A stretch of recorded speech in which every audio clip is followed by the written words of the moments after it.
and welcome to Craft with Sarah and day 9 of the Christmas Craft Countdown, where I'm sharing 20 Christmas-themed Cricut projects in 20 days. Half of the projects are designed by me and half are guest designer projects from some of my crafting friends. Today's project is one of mine and it's these beautiful hanging bird Christmas decorations. They have lots of pieces in them, which makes them really sturdy. They hang from the tree beautifully and they look so lifelike with all of the feathers. 3 designs are included: a cardinal, a robin, and a dove. Let's get started. The files for this project are free for the next 24 hours. Here's how to download them. First, register a free ticket for the Christmas Craft Countdown at craftwithsarah.com/Christmas23. Click any of the buttons on the page and enter your name and email to register. If you're already registered, check for an email from me with subject line Christmas Craft Countdown ticket information, or any of the other emails from me that you have been sent throughout the countdown. Can't find them? Check your junk or spam box to see if they've gone there by mistake. These emails contain the link to view the countdown projects and download today's files. Scroll down the page to find today's project. Click the button to start the files automatically downloading to your computer or mobile device. Each download is only available for free for 24 hours after it goes live. If you've missed some, check out the Instant Access Bundle at craftwithsarah.com/Christmas23 bundle, which gives immediate and ongoing access to all of the files from the Christmas Craft Countdown, plus loads of extra bonus designs. All downloads come in zip folders. You need to unzip them before you can upload the files into Cricut Design Space. Once you've downloaded and unzipped the folder, it's time to get the SVG file into Cricut Design Space. Open up Design Space and start a new project, and then click Upload over on the left, and then Upload Image. You can then either click Browse to find the file on your computer, or drag and drop it in. Make sure you choose the unzipped version of the folder, and within there you'll see 3 SVG files, which are the ones that start SVG in the file name. There's the cardinal, the dove, and the robin. For this video, I'm going to make the cardinal bird, but the others work in exactly the same way. So even if you're making the dove or the robin, just still watch this video and it will be exactly the same for the other birds too. But I'll click and drag my cardinal in. And this one looks a little bit different to my regular files because how I normally do it is I put all the layers one on top the other. However, for this one, they're all next to each other instead so that it's easier to see what you've got to work with. So it will look like this with all of the layers in different places on the screen. Press Upload. And then when it's in your recent uploads, click on it to get the green border and then press Add to Canvas. They should all load in at the appropriate size, so you don't need to do any size changes. If you want to change the size, however, you absolutely can do that. To check the size it is already, scroll all the way down to the bottom, and then you've got this layer here which gives an idea of size. But actually what I want is one of the ones with the biggest wing. So it's not near the bottom at all. It's one of the first ones here. So this is 4.5 inches by just over 3 3/4, just under 3 3/4 inches. And that's the size this bird is going to be. Bear in mind it will be a little bit shorter than that because we're going to be folding the wing inwards a bit. So it won't quite be that tall. But that does give a good idea of size. If you want to change the size, the easiest way to do that is by clicking the whole of the bird and then ungroup the layers by clicking Ungroup out here. And then with everything still selected, go Align and then Center. Now this looks super messy, but what we've done is we've put everything on top of each other. So now this whole thing is the size of the largest layer. Remember, it was that 4.5 by just under 3 3/4. Group everything again, and now you can click it, make sure the padlock icon is closed, and you can change the size and everything changes in proportion. So everything's going to be together, and also you can set the size explicitly. However, I'm going to do mine exactly as it came. So I'll undo this and just get it looking how it was before. Here we go. If you're looking at this file and wondering what the little dash lines in the tail are and whether or not you'll need a scoring tool for those, the answer is no, you don't. These are actually 3 tiny little cut lines that the Cricut will cut to make it easier to fold the tail. There's no scoring tool needed, no formatting. It's just load it and we can cut it. Super easy. Okay, so as you can see, you're going to need a lot of red for this one. I'll click on Make It. And there's my orange. You can change the paper size in here. This is great for using up scraps of your white, your orange, and your black. And then for my red, I'm going to need a lot of sheets. Change it to A4. So it says I'm going to need 4. I think I can get it to use less than that by moving things about. So you can rotate and move the shapes so that it uses up less space. And then you can go to one of the other ones. So if I click this bottom one, choose one of the images, click the 3 little dots, move object. Make sure you choose one of the same color of card and press confirm. And that will move it on there for you. So now I can put that one there and there's still room. So I'll do this one too. And where's it gone? There. Brilliant.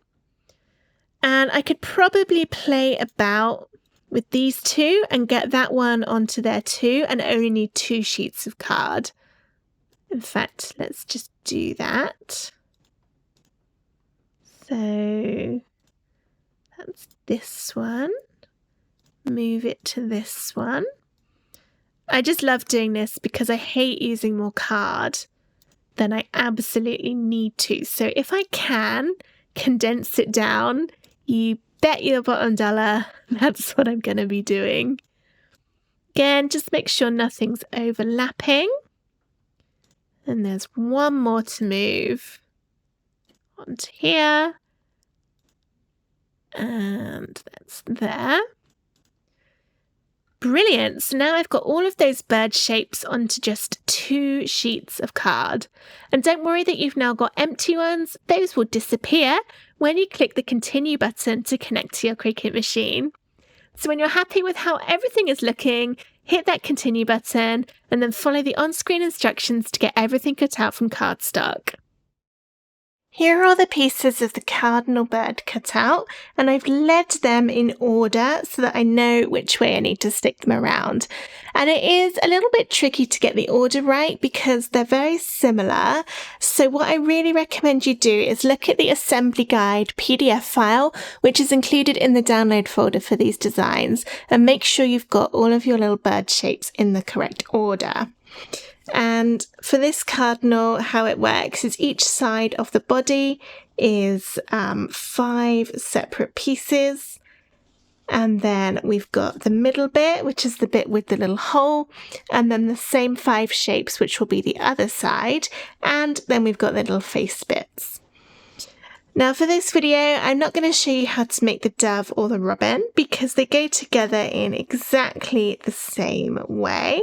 So there's my dove. And here's the robin. I think this one's my favourite. He's so cute. And just look how detailed they are and how thick they end up. They're quite weighty, which means they're going to hang really nicely on your Christmas tree. And you can use whatever type of ribbon or thread you want to hang them up with. I've gone for a kind of transparent, very thin thread so that when they're on the tree you won't really be able to see the thread at all, so it will look like they're just flying around the tree unsupported by anything. And this is what it looks like.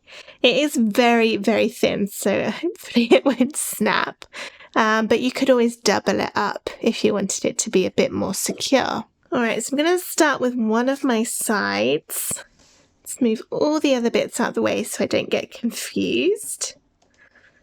And then we've got 1, 2, 3, 4, 5. And it might kind of seem a bit counterintuitive that we've got smaller bits here and then they get bigger and then smaller again, but it's so that we can make the depth inside. So looking at this one I've already made, you see these are those first bits that are the smaller bits, and it just builds up the feathers in the tail and in the top that makes it look more realistic. And then as you look on the outside, that's these two smaller bits here, just to make it look so that when you're looking at it like that, you can see all of those beautiful feathers in the tail and in the body. It starts pretty simply. We're just going to glue most of these on together. But we're also going to fold out the wings and tail. There are little cut lines in the tail. I don't know if you'll be able to see. I think you can.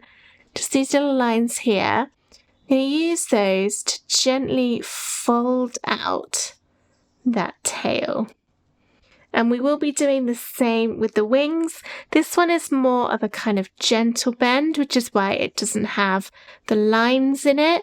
It's not as important where it goes, so just gently going down there. And then on top of that one, we'll be sticking this one. So the body will line up and the head. And then we also need to fold these wings out. So let's do the folding first. Fold that tail along the little cutout lines. There we go. And then a gentle bend for the top wing. And this then lets you see where we're going to be gluing it, because you don't want to add glue anywhere that side of the bend or anywhere after we folded. We'll turn it round and only add the glue to the body section there.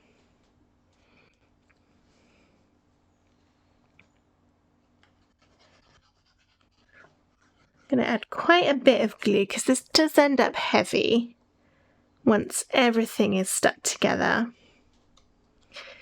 And then get that body lined up, and you can already see those feathers start to pop out and look really fun. All right, next it's the biggest piece, and once again we've got the little holes in the tail to fold along. There we go. And then the wing is more of a sort of gentle bend in. Then we can add the glue there. And stick that one on top.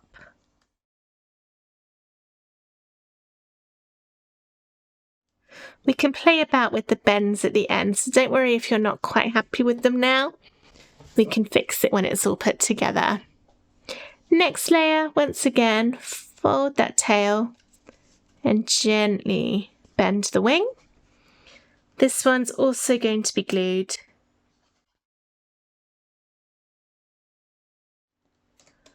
Stick down. Starts to get a little bit trickier.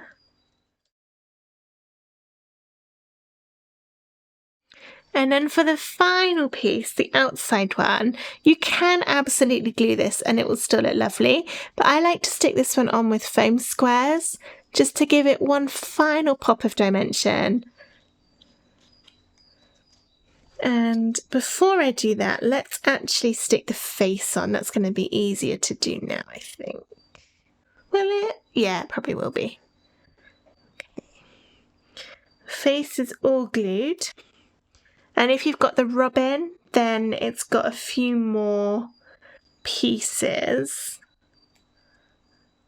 Just checking I've got them the right way around. Because you've got the white in the tummy and also the red in the robin, but those are all just glued as well. And for the dove, that's got just the eye and the beak, which are glued. These are very small, so just make sure you're as neat as you can be with your glue.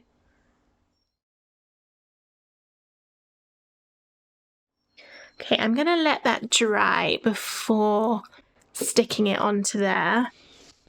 And while that's drying, let's work on the other bird. But first, I'll do the face on this side so that's got time to dry while I'm sticking all the other bits together.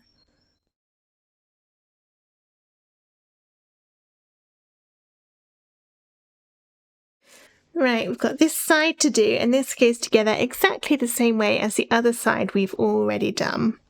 So we'll start with bending the tail along the cut lines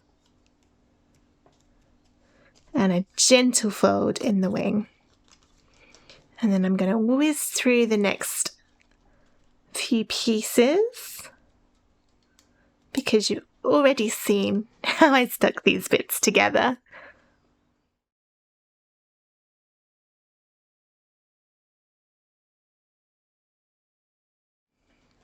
Alright, so that's both sides done.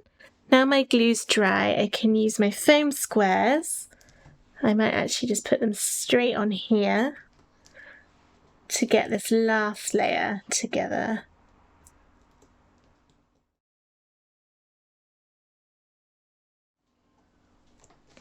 One side. Ooh, that's not quite glued right. Oh, I was still just about wet enough to move it right.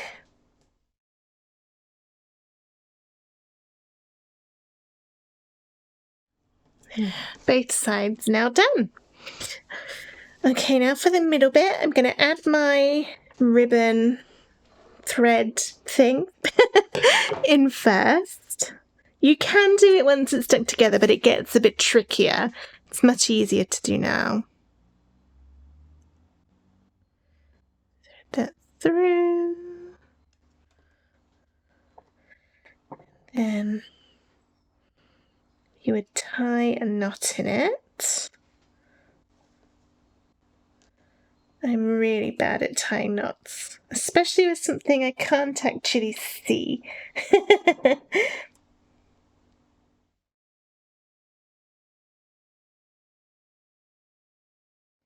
You know what? I think I'm going to leave that for now and do that off camera, otherwise I'm going to be here forever. So you would tie a knot in that so it's not going to come apart. I haven't done that just yet because I can't see it. Oh dear. Right. The only thing left to do then, once you've tied your ribbon on, is to glue each side of the bird to this middle section.